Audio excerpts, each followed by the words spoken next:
Thank you. Okay. So, welcome everyone. My name is Michelle DeLeon. I am the Interim Director of Admissions. Thank you for jumping on this call to learn how our students are supported here at Lick. We have a great team. Before the program starts, I'd love to introduce just a couple members of my team that are here tonight. We can go alphabetical order. Hi everyone, I'm Rocky. I'm an admissions assistant, and I look forward to getting to know you through the process. Hi guys, sorry, I did have to think about alphabetical order for a second. It's been a long day. But my name is Lucy Rios and I'm the Admissions and Outreach Associate. If we haven't met already, I look forward to getting to know you further throughout the process.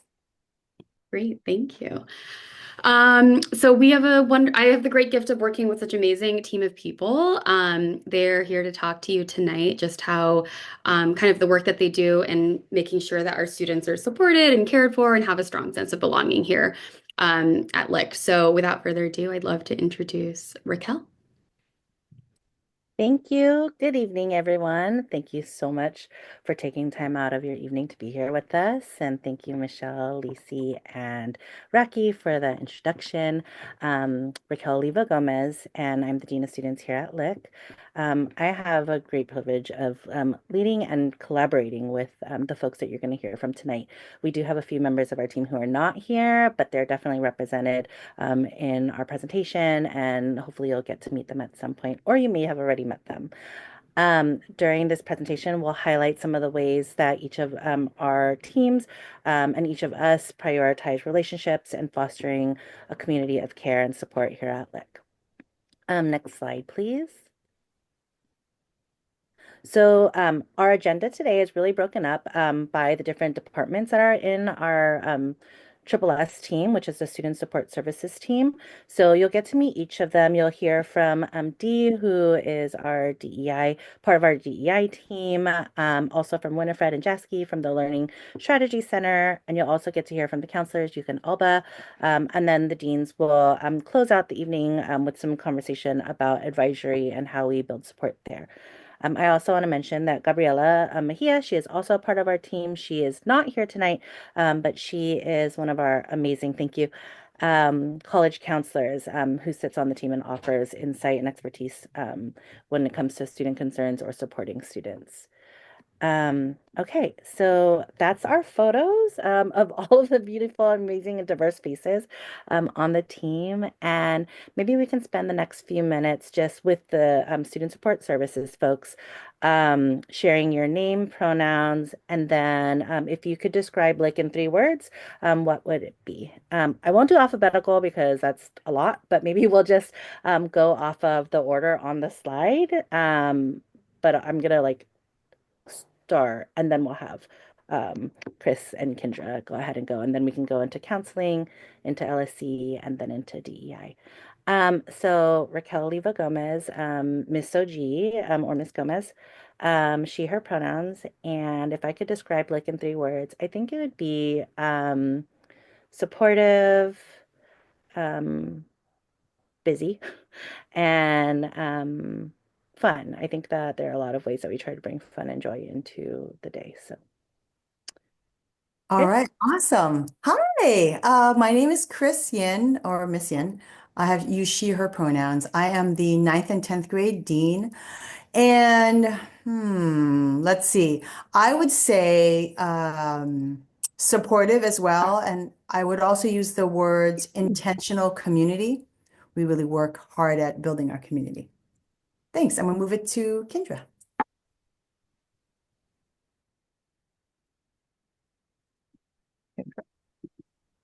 Kendra. Yay, thank you. I'm not able to unmute. So welcome. My name is Kendra Briggs, and I use she, her pronouns, and I am the junior senior dean. And 3 words I would use would be joyful, inquisitive, and supportive. I'm going to repeat that one. I think it's important. Thank you. Oh, I guess I'm next. Hi, everyone. My name is Yuka Hatsuyuma. I use she, her pronouns, and I'm one of the two school counselors at Lick.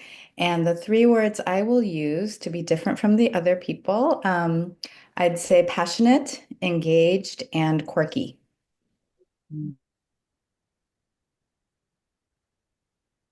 And Alba, you're up next.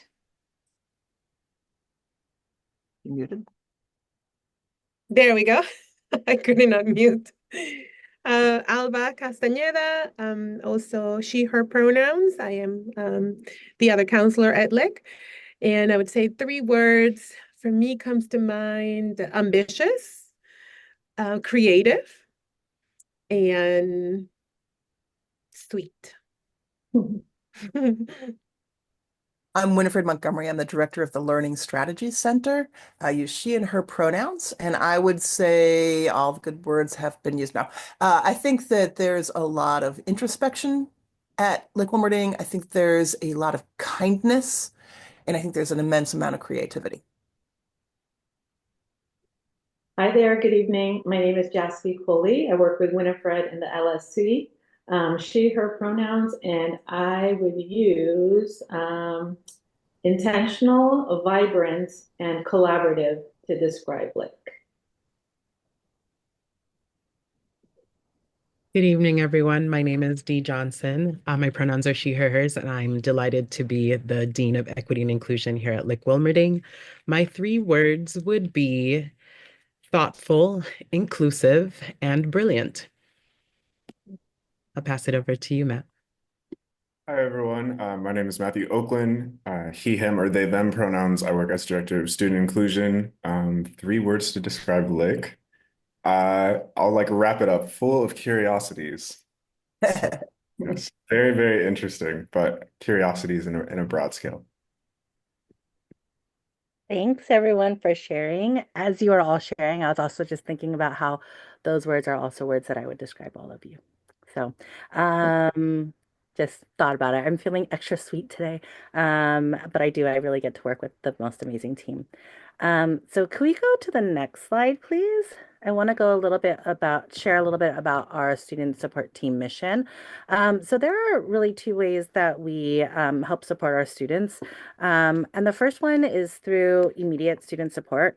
And that can be through referrals. Students can come to tell us that there's something that they would like us to know about.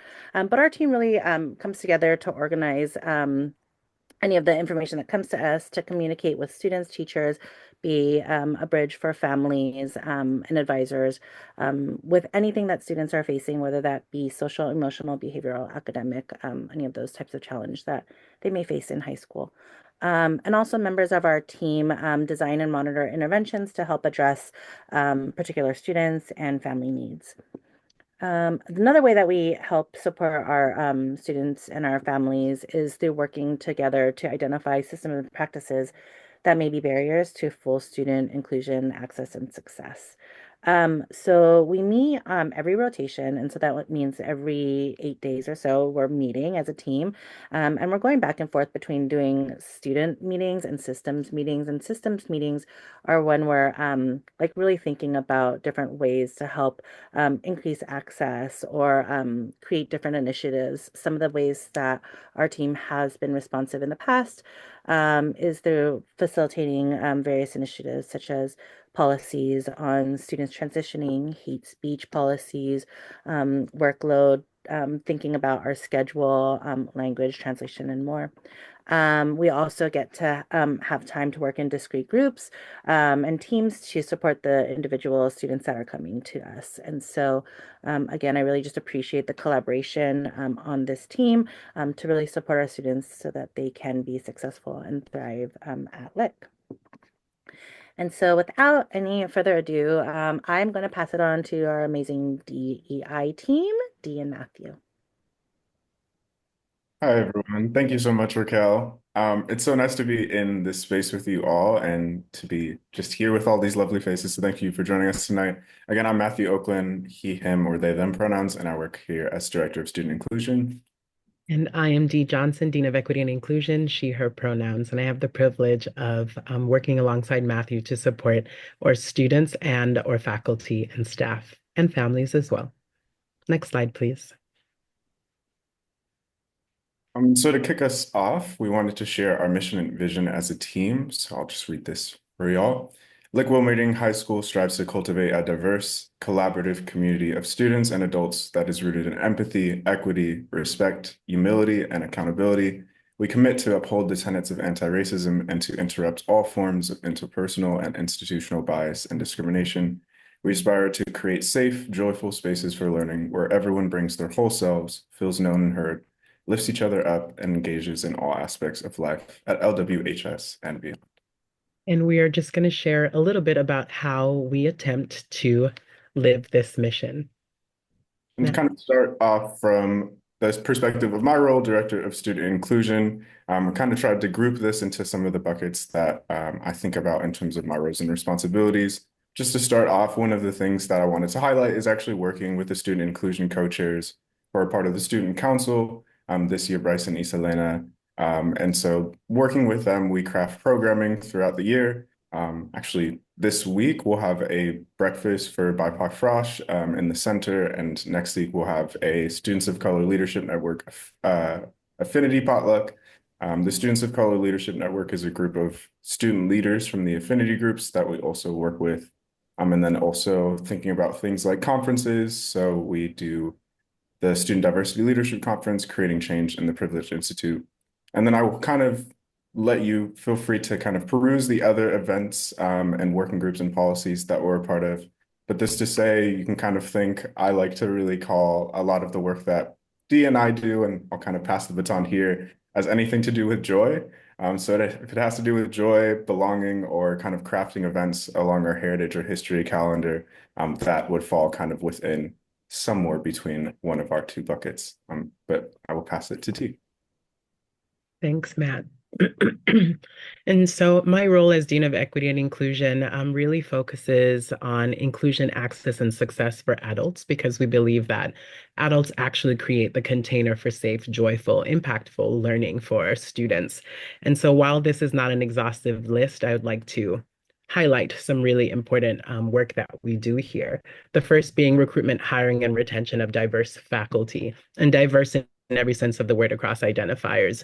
Thinking deeply about how and where we post positions, students deserve mirrors and windows as they learn in the classroom space and in all learning spaces. Learning just doesn't happen only within the confines of a classroom space, but from everywhere from sports pitches to being in the lunch line even. Learning is always happening in our spaces. And so we want to make sure that students have possibility models with the adults and folks who animate the space. Thinking about our hiring practices, moving through anti-bias hiring protocols and trainings for our faculty. And really one of the highlights of the work here is thinking about how we as a learning institution cultivate that DEIJB acumen within our adults.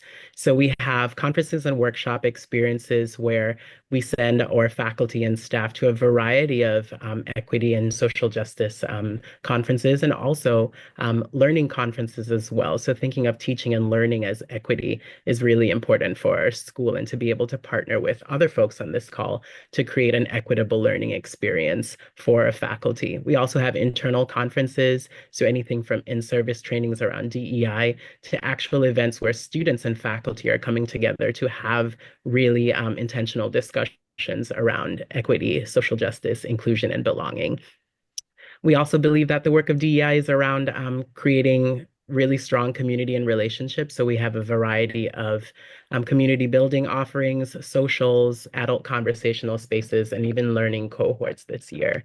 And I won't read through the working groups that we have, but we also have opportunities for us to focus on specific DEI topics within the school space, to partner amongst ourselves as teaching faculty and staff, and also to collaborate with students. I think that bridging is really important in the work of equity, inclusion, and belonging at our school.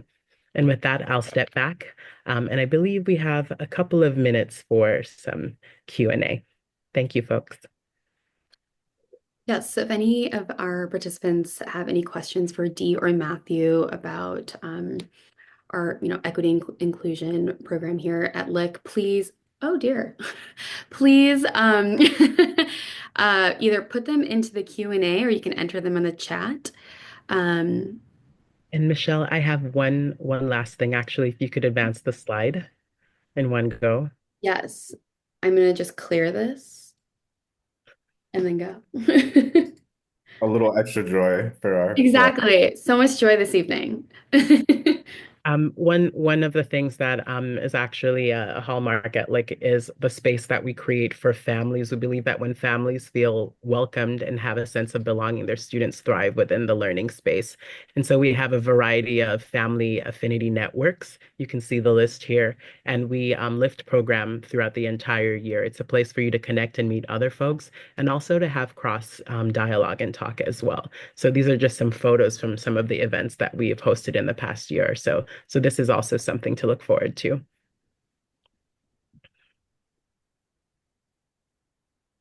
Thanks so much, Dee and Matthew.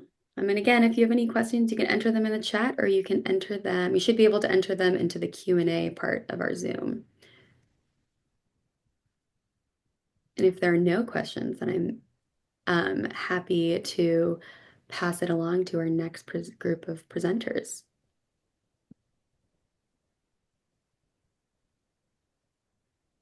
Okay. Thank you so much, Dee and Matthew. Really appreciate your time. I know that if there are any questions that come up, I'll be sure to pass them along and really enjoy partnering with you this season. Thank you.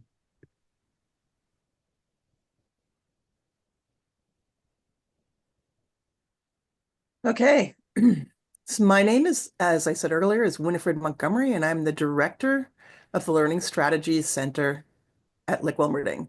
I've been here since 2010, and before that, I spent almost 20 years doing the same work at a different private school. And I'm a bit of a nerd about how people think and about neurodiversity, and I really love teaching students and also adults to understand how their brains work and how they can be successful as humans. Jasky. All right. Hi there, Jasky Coley, she, her pronouns. I have been working with students with learning differences and disabilities for the past 20 years. But this past October, just marked my sophomore year at Lick. So new to Lick, but really enjoying being here and working one-on-one with the students. Next slide. All right, so as Winifred and I work with students over their four-year journeys, our mission is basically twofold, right? So firstly, we want to help students understand their cognitive profile so that as they, go through Lick, leave Lick, they're able to articulate their learning needs, whether it's in college or beyond. And then secondly, what we want to do is help students build that toolbox of strategies so that they can effectively address, any learning challenges that come their way. Next slide. So we also do a lot of work with our neurotypical students, and we have services that help anybody in the school who needs them, depending on what is the issue that they're facing. That includes the peer tutoring program is run through our office. We team with other groups like the counseling department or the BME department, what have you, to provide workshops. We go into classes to teach students strategies for studying for tests and what have you. And we have on our website a whole series of student-produced videos called the Learning Hacks videos that explain subtle concepts that we introduce to our students so that everybody has access to the same set of resources in order to succeed academically at Lick. Next slide. So this slide kind of covers the three characteristics that are really essential for our neurodiverse students to have to succeed at Lick. So the first one is that they know how to do the work and how to hand it in. So Lick being the academically rigorous program that it is, it's really important that students be able to, kind of keep up with that rigor. We don't modify the curriculum. So it's, really important that the students are held to their same standards as their peers without accommodations. So that's number one. Number two is that they're passionate about being at Lick and willing to make sacrifices. And so some of those sacrifices, might be that got to prioritize learning and succeeding. So utilizing free blocks, having free blocks in the first place, and then maybe even, not ramping up on all of those extracurricular activities. So those are some of those sacrifices. And then lastly, that they be able to recognize when they're struggling and then they're proactive in seeking our support. Winifred and I are just the two of us, right? So it's hard to keep track of, how each student is doing and how they're faring. So we really, think it's so important that the students themselves be able to reach out and connect with us anytime that they're struggling. So for a student to, be really comfortable seeking support is what we're looking for. Next slide. So it's very important that families who have a neurodiverse learner, a vulnerable learner, disclose their diagnosis during the admissions process. And there's a number of reasons for this. First of all, everything we do is against discriminating against neurodiverse learners. But that said, we're really aware that this is not the best learning fit for every student in the world. Neurotypical students can survive everywhere. Neurodiverse students need specific kinds of environments in order to reach their potential. If we don't have what your child needs, then it would be best for you and your child to figure that out before you actually make your decision on where you are going to go to high school. And often parents don't disclose because they are fear discrimination, which is understandable. But what that means is the student sometimes starts floundering academically before we realize that they need help and that there is something that we could be supporting. So it really works against students. And also, Jasky and I begin our work with incoming families who have chosen Lick and been accepted to Lick the summer before ninth grade, because the process of getting people onboarded is laborious, and we want to be sure to give people the individual attention that they need.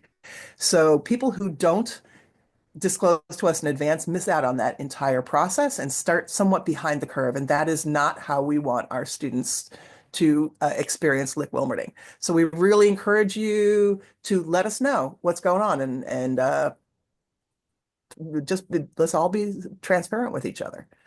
Next slide. Okay, so if anything, Winifred and I talked about really resonated with you and, your student, we encourage you to check out our website, our webpage, which is linked there. And then also, more importantly, attend our open house next month on December 11th from 6:30 to 7:30. And it'll be just LSC specific, so we can really hone in on your questions and what we do. Thank you. If you have any questions, let us know. We do not provide diagnostic services at Lick-Wilmerding. We do keep a series of resources that have been referred to us by families in the past, but we don't do diagnosis on site. Could you answer what accommodations are available for students and what are the pathways for that? I'm not quite sure what pathways means. Students have to come to us with a diagnosis that meets certain bureaucratic criteria, which are outlined on our web pages under the academics tab on the school website. Accommodations are pretty standard, 50% or 100% extended time. We have a description to Speechify that we can share with our students. Jasky, what else we do? Use of a laptop for writing assessments. What else? And honestly, the accommodations are important, but they're not, in our view, as important as developing metacognitive awareness. People who understand themselves and why they are frustrated at times will then know what they can do to be more confident and successful. And that is what we hope to accomplish with our students by the time they graduate. Great. Thank you so much, Winifred and Jasky. Hopefully, if you want to dive deeper into this topic, please join us next month for our webinar, and you'll hear more about how our students are supported within our Learning Strategy Center. Good evening. Look forward to it. Yeah. Okay, that means that we are up, Alba. So, hello again. My name is Yuka. I use she, her pronouns, and just wanted to let you all know out there that if any of the families require services in Japanese, 日本語でもサポートできます。It sounds so cute, doesn't it? I'm Alba Castañeda, the she, her pronouns. The students call me Alba. And I also provide services, not in Japanese, but in Spanish. So puedo ayudar a las familias hispanohablantes. And next slide, please. Okay, so the counseling department provides support to students, parenting adults, and faculty, staff, and administration, although it looks a little different for each group, which we'll describe in some detail now, starting with our students. So we do provide a pretty full range of supports, but we'll never diagnose or treat a student for a specific mental health disorder. Both Alba and I are trained as therapists, but we don't provide therapy on campus. What we do offer is individual support with various aspects of student life, peer conflict resolution, help accessing outside services, crisis intervention and stabilization, etc. Students often tell us that they aren't sure if their problems are big enough to talk to a counselor about, but we tell them that nothing is too small if you're wanting to talk it through with someone. Yep. And if you're wondering, what does that look like? What kind of examples? Well, maybe we can think of maybe a student has been feeling low energy and low motivation and doesn't know what to do. Another example could be a student is feeling overwhelmed by the academic workload and is experiencing a lot of stress and anxiety. Or perhaps a student is exploring aspects of their identity, race, ethnicity, gender, sexuality, socioeconomic situation, etc., and wants someone to talk about it. Right. A few more examples are maybe a student just went through a painful breakup and needs emotional support, or a student might be concerned about their friend and wants to know how to support them, or a group of students might come by asking to talk about a difficult dynamic in their friend group and what to do about it. And not only we offer individual support, as we just described, we also offer presentations on various topics related to adolescent life and well-being. Some of the presentations are in September, we had the negative impact of excessive screen time and intentional tech use. In October was it maybe 3 weeks ago or so, 2 weeks ago, substance use from a harm reduction approach. And actually tomorrow we're having a presentation on consent and healthy relationships. We create presentations for students as well, but particularly the 3 examples I just gave you, we had outside presenters or guest speakers come into campus. And next slide. And Alba, you are kicking this one off. Yes, it's so much clicking. And so also part of our job, as you mentioned at the beginning, is we support parenting adults. We're here to support you as you support your teen. We know it's hard work, and we can talk to you about concerns that you have about your child, or maybe you have questions on how is it that you can support them. Yeah, so some examples of that are parents might be concerned that their 9th grader is having difficulty transitioning to high school, or they might be concerned about changes that they're noticing in their child's mood. Or maybe parents are concerned about their child's maybe not connecting socially at school, or maybe parents or caregivers want to give the school the heads up about there's a family issue that could impact the student at school. So kind of warning us that this is coming or might happen or has already happened, so we can support your student. Right. And just like we talked earlier about the different programming that we offer students, we really always want to loop our parenting adults into our programming as well. So we do offer parent and guardian evenings on topics related to adolescent development.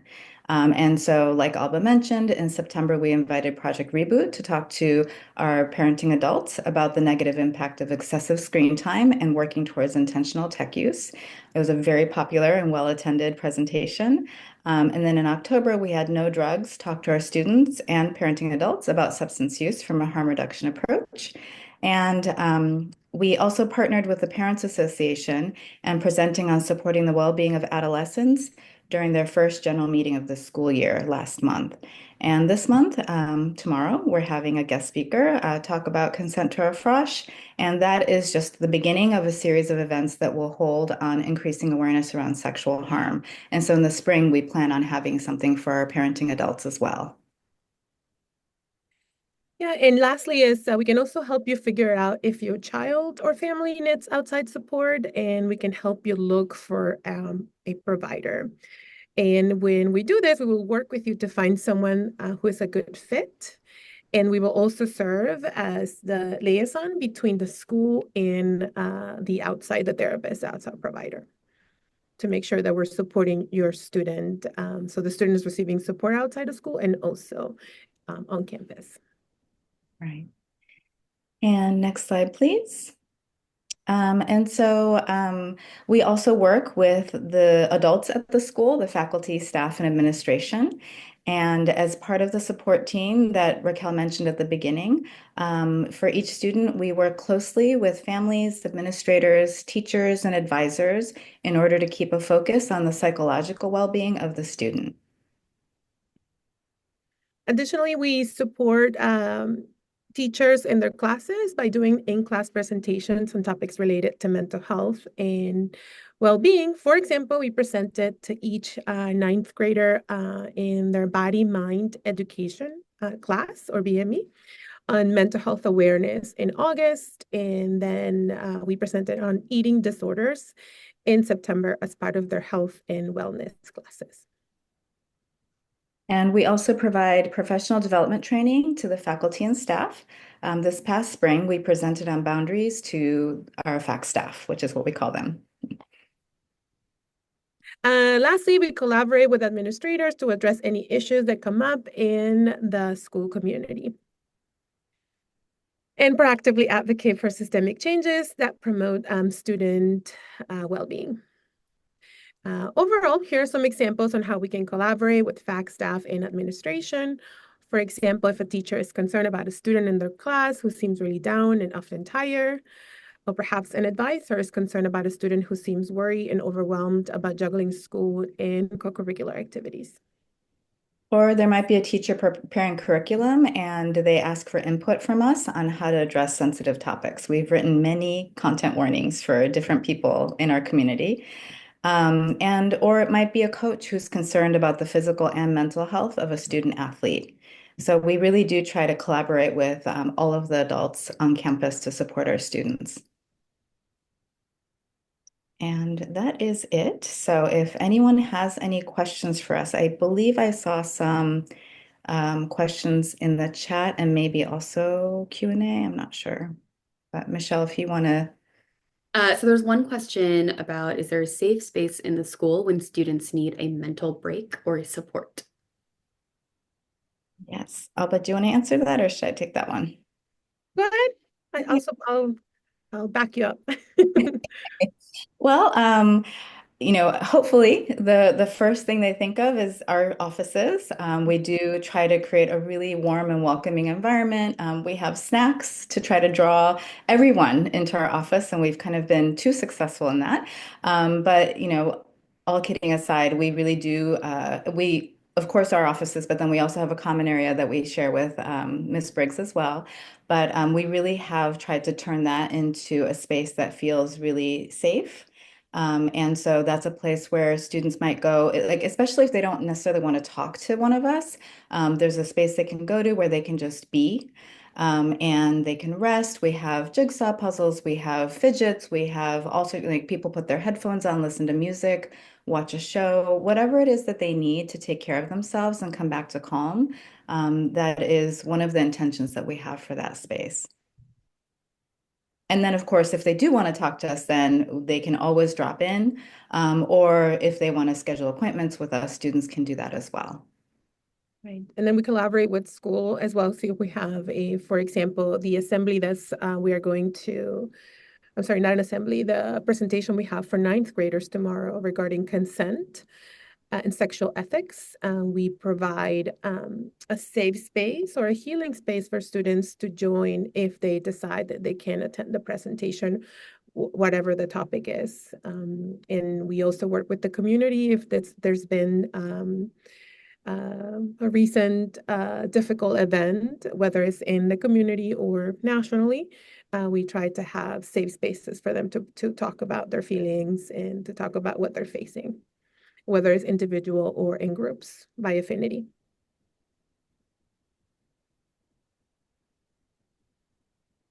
Great. Thank you so much, Yuka and Alba. Wait, hold on. One question just came up on the chat. Oh, never mind. It's a process question. All right. Thank you so much. Really appreciate your time. I think we have advisory next. Hi, everyone. Chris Yin again, 9th and 10th grade dean, and my counterpart. Kendra, sorry. Also, the two of us. So I'm the 9-10 dean, and this is actually, I just, little bit of info. This is actually my 30th year at Lick. So yeah, I've been around for a long time and for lots and lots of good reasons. But I want to talk a little bit along with Kendra about our advisory program. And really, this is just one aspect of the way that we help to build community at Lick. And one of the things that I like to say about our school, and you heard me say in the beginning, is we really build our community with intention. And you could hear that in all of the different pieces of information that folks were sharing tonight about all the programs that we have, in particular, what Dee and Matthew were talking about with their programming, and what we do with our programming. So in addition to advisory, we also do community meetings where we have the entire community together. That's every other week. We also do class meetings. We really try to bring the community together in different configurations often, because we believe that that is one of the ways that we build community. So speaking particularly about advisory, so we have this program for all of our students. They are placed into advisory groups as ninth graders, and those groups travel together for 4 years. I'll talk a little bit about what our mission statement is for advisory. So it is designed to ensure that each individual student is known, cared for, and supported, provide students with opportunities to learn and practice the skills needed to live and thrive in a diverse and inclusive community. So in particular, the reason why I really like our advisory program, one of the many, is that we take students who would not normally be hanging out together in social times, and we put them together into these groups that are quite diverse. We really try to make them consist of kids from kind of all over the Bay Area with different experiences in different kinds of schools, different kinds of family backgrounds, et cetera, and put them into a group and really work on the skills that it takes to actually build connection and community across difference. And so we practice these things in our advisory program. Today, for example, because there's been a lot going on in the world. We asked all of our students to bring to advisory something, an object that brings them joy or comfort. And bring it to their advisory space, and then talk a little bit about why that object is so special to them, how and why it brings them joy or comfort. And really, it's a way for them to get to know each other better and to share stories. And so I had the privilege of being in a ninth grade advisory group today, and it was really lovely to see the kinds of things that they brought in, from stuffed animals to like keychains that were specially made for them, to pieces of art. It was really lovely to have people have them share a little bit about themselves, right? So those are the kinds of ways that we help them to share a little bit about themselves so that they can build those connections. So we emphasize 4 strands in our program: community connections, which I just talked about, care for self and others, and we really, again, it's tough being a teenager. It's tough being a teenager at this point of time in the world. And so we really want them to know how do they care for themselves, and how can they care for other people in the community, for their friends, for their family members. So those are things that we talk about and that we practice together. Uh, Academic coaching and support. So all of the students, their advisor is someone who helps them to talk through issues that might be happening in classes, to help them strategize about what classes they may want to take, to talk through maybe time management issues, or how to talk to their teacher, to approach them for a meeting. Those are the kinds of things that an advisor might do in providing support. And then, last but certainly not least, celebration and play. We have so many reasons to celebrate each other, and we really want kids to experience, as we heard with all the words that folks chose to describe the community. We really want them to experience joy, to have a joyful time. They should enjoy high school. It is tough, yes, and they're working hard, but also we want them to have fun. So we certainly center celebration and play as well. All right, next slide, please. And again, this is the Dean team, myself, Kendra Briggs, and then Raquel, who introduced the entire team. She actually runs the Triple S support services team. Yeah. All right, and passing it on to Kendra. Thank you, Chris. Thank you, everybody who has spoken tonight. I think all of these pieces actually fit into building the community that then also plays out in advisory. So as Chris said, our advisory is a group of students that travel together for all 4 years. Our size for the advising program is about 11 to 12 students. And advisory meets every week for 40 minutes. And I think one of the other things to emphasize about the advising program is that the adults who are holding the position really are mentors and guides for our students, so that they always have somebody to talk to. They're building deeper relationships with the adults in the community, so they can go to them, as Chris said, with questions about academics, or to seek support in other ways. And to add on to my own advisory experience today, when the students bring in their objects of comfort, the adults were also asked to do that. And so a lot of what we're doing in our advising program is modeling. What does it look like to participate in community? What does it look like to move through space with intention and care for each other? And I actually was invited to sit with an advising group today as they were processing and talking about their comfort items. And the teacher brought them comfort food, and got to share a little bit of her own background and things that are meaningful to her, and kind of stories about her childhood. And I think in doing that way really brought both an authentic relationship to bear, and also just talked about the different pieces of what it means to grow up, and how we carry those ideas forward into building community here at Lick and beyond. So I think that mentorship is really an important piece of what the advising program does. Specifically, what we ask of our advisors and how they engage in that support role is, as it says in the slide, to ensure that each individual student is known, cared for, and supported, and to provide students with opportunities to learn and practice the skills needed to live and thrive in a diverse, inclusive community. And again, that is something that we have intentionally cultivated. Therefore, we want to also intentionally give our students the skills to practice what it means to live in those spaces, both for the joyful things and the caring things, as well as times where we might have more difficulty or need to have courageous conversations that happen either internally at the school or that are reflected in things that are happening globally. And so we want to provide spaces where we can do that in a way that we feel cared for and are willing to risk learning about ourselves and be vulnerable. And so we develop those relationships and advisory to practice those skills beyond the academics. Specifically, the essential question that's guiding our year and the curriculum and the things that we keep coming back to as touch points is the question, how am I contributing to a community that is inclusive and supportive of all its members?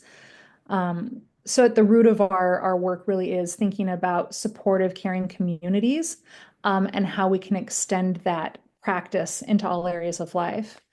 Beyond holding advisory weekly for our students, the advisors are also the primary liaison with our families, and they hold parent-teacher conferences. They also are the touch point if you have questions to figure out what's going on, how to navigate systems, and how to help students build relationships. And so our advisees really are able to benefit from that role of the adult who is not just a classroom teacher, but is actually looking at the student in their whole experience, and being able to share those reflections and connections with the parents throughout the 4 years. And I think we're doing great. So actually, I just want to open it up to questions. And I know some of those that popped up in the slide, hopefully we answered in terms of size, regularity. But what's coming up, Michelle? I think you answered both of the questions. I have a question I can maybe spark some answers. How does the school ensure somewhat consistent advisory experience for all advisories here? Yeah. Do you want to take that, Chris? Sure. Kendra and I, and often with Raquel, curate the advisory curriculum every week, and we send it out to all the advisors. So sometimes it is for the whole community, and sometimes it's grade level specific. It depends on what the topics are, and so everyone has a guiding curriculum that is shared across the grade level. We also do trainings in the beginning of the year or the middle of the year for our advisors. For example, we've done trainings on active listening and how to be a great active listener. Actually, our counselors have run those trainings. That's been really helpful. And we also occasionally have meetings with the entire grade level advising team to talk about advisory, how to set up an optimal advising space and share ideas with each other. So we spend a good amount of time together and have that guiding curriculum to try to have some consistency across the board with our advisory program. And I will say that our advisors know best what their advising group might need. And so if they walk into the space with the students and there is an expressed need in the check-in that we do in the beginning of the advisory, where we go around and we ask a question, and we have every child share how they are doing in the moment, that advisor may decide to pivot and to do something else that that group may need. So yes, we have consistency in terms of curriculum and what we are expecting of our advisors, but we also understand that sometimes there is flexibility that we trust our advisors to make that decision. Right. And I would just add on to that, thank you, Chris. Um, More about kind of the curriculum that we work with the other programming that's happening across the school to try to give students opportunities to dig deeper. So, for instance, with the programming that just came in for harm reduction around drug use and knowing these things, that we actually coordinated with our counselors in order to extend and deepen the understanding and opportunity for students to think about how that plays out in their lives. So the curriculum sits both differentiated within the grade level as well as aligned with other programming that happens. Great, thanks. And some additional questions came through. How often are there parenting adult and advisor conferences? Is regular teacher feedback shared with parenting adults? Yeah. So we actually have one-on-ones for our students who meet with our advisors, and they do that each semester. The parent conferences happen once a year, about the middle of the year at the beginning of second semester. So students have been into their classes, have been able to try on some classes, start to exhibit growth, figure out what they need, and they prepare for those conferences. And in fact, the conferences are led by the student with the advisor there as a facilitator to support the conversation. But really, we want our students to be able to lead the conversation, to think about their own growth and their own areas of challenge, their own areas of joy, to really celebrate what's working for them and to reflect back what their experiences are.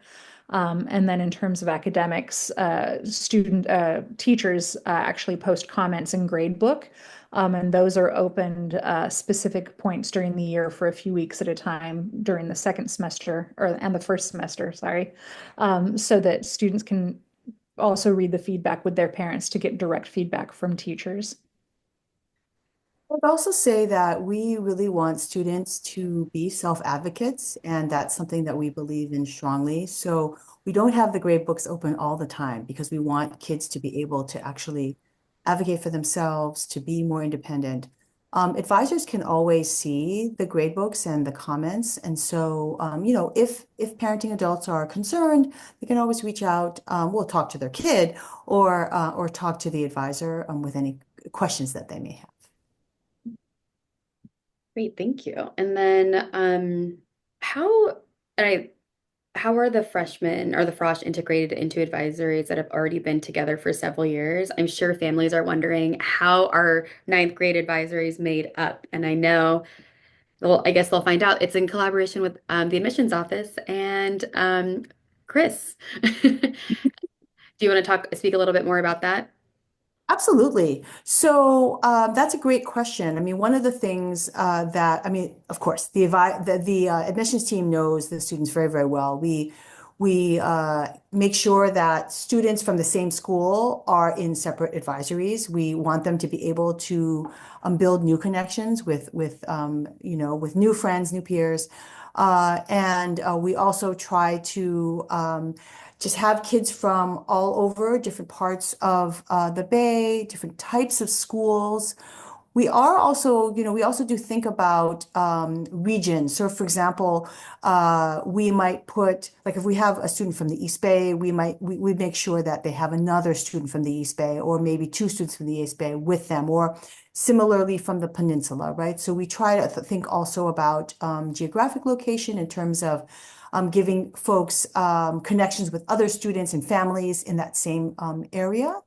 But some of it actually is, I got to say, is a little bit random. I mean, we do try to balance gender for sure. So male identifying students, female identifying students, we try to, and non-binary students, we try to make it as balanced as possible in terms of numbers. So that we are very explicit about. But a part of it is we think we know the students. You don't really know until you walk into that room as a teacher and you have a certain vibe in that space. So we do our best to try to make it as balanced as possible, knowing that we have 140 incredible students in the class, and every group is an opportunity to get to know new people in your class. So all of it's good. All of it's good.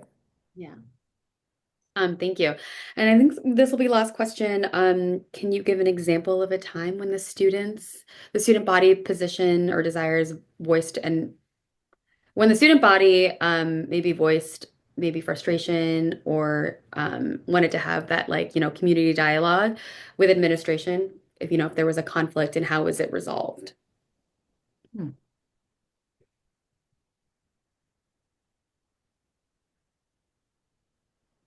That's a good question. Yeah. Not at all to do with advising, but Yeah. That's a good No, question. yeah. I think that's what I was going to say. I think that probably moves outside of the conversation about advising. But I think that there are a number of ways that the community provides pathways for conversation around conflict between students, between faculty and students, between administration and students. And I think that we lean actually on our student leadership to help us to really find ways to understand each other and to understand what possible resolution or what conversations need to be had. So I know that we have a strong STUCO, we have a strong program through the center that really cultivates student voice with our club leaders. And I think that those are often places that leadership from the student body can start to elicit, here are ways that we feel impacted in certain ways by decisions that the school has. And then from there, I think we're doing a number of things now to continue to build resiliency around conversation. And I think that's something that I've seen happening through our DEI department in holding community circles. And that's something that we've been practicing this year and that Dee and Matthew have been leading, is actually helping us to get into spaces to first name kind of how am I bringing myself into the space? What's coming up for me? What do I need to care for myself? And what do I need from my community? And starting to just surface those things and again create an environment where we feel like we can start to name them, I think is how we begin the journey. I think that there are individual situations where we're looking at restorative conversations, and we do that through our restorative practices groups. And so I think there are different levels where any community, I think if it's a healthy community and a community that is diverse, there will naturally be conflict, and it's not something we shy away from or run away from or hide from. It's something that we need to practice and learn how to navigate those things so that there can be resolution that allows us to move forward. So I'd say I know that's a broad answer, but Chris, maybe you have something to add to that. Yeah, no, I really appreciate it. I think that I certainly agree with all the things you just said. And I would say that we really take student voice and student experience seriously. And so there are all these pathways, right? We just talked about your advisor. You can talk to your advisor. You can talk to your class dean, myself or Kendra. You could talk to Raquel, to any of the members of the student support services team, um, uh, and go through STUCO. These are all ways to get your voice heard. And if it seems like this is something that needs to be shared with someone who maybe is like, the dean of faculty or the head of school, then that is something that would be facilitated and that we would have space for. And certainly in my time at Lick, it is what we have always done because the students are, the heart of the school. And we certainly, we believe in the importance of their voice, their perspective, their experience, and we want to lift those voices so we have a chance to really hear what's happening for them. And also sometimes we disagree, right? It might be that they want a certain thing and we will say, actually, no, that's not appropriate, or we offer another perspective, and then we get a chance to share perspectives and have dialogue, right? So that is all what we want to model for them and with them. And we want to practice together, right? So I do think we're a place where we do encourage that and support that. It doesn't mean that we're going to say, oh yeah, you should just march into the principal's office. We have other spaces to have conversations to try to figure out, okay, what is it that you want to talk to the head of school about or to this person about? How can we talk that through and really think about all the different aspects of a different topic or issue to talk about in a way that will express what you want to say, but also say it in a way that can be heard and that can be constructive so we can work together. On that note, thank you so much, Chris and Kendra. Um, I just appreciate just the time and effort for between every department that kind of came through. And hopefully it was really helpful for our prospective families to really see how our students are held and cared, in these 4 years as they enter high school. Uh, we look forward to seeing you kind of throughout the process. If you have any questions, don't hesitate to reach out to our team. Big round of applause for our presenters, and just, spending the hour with us. And I hope you have a wonderful evening. And we'll hopefully see you soon. Thank you, thank you, thank you again.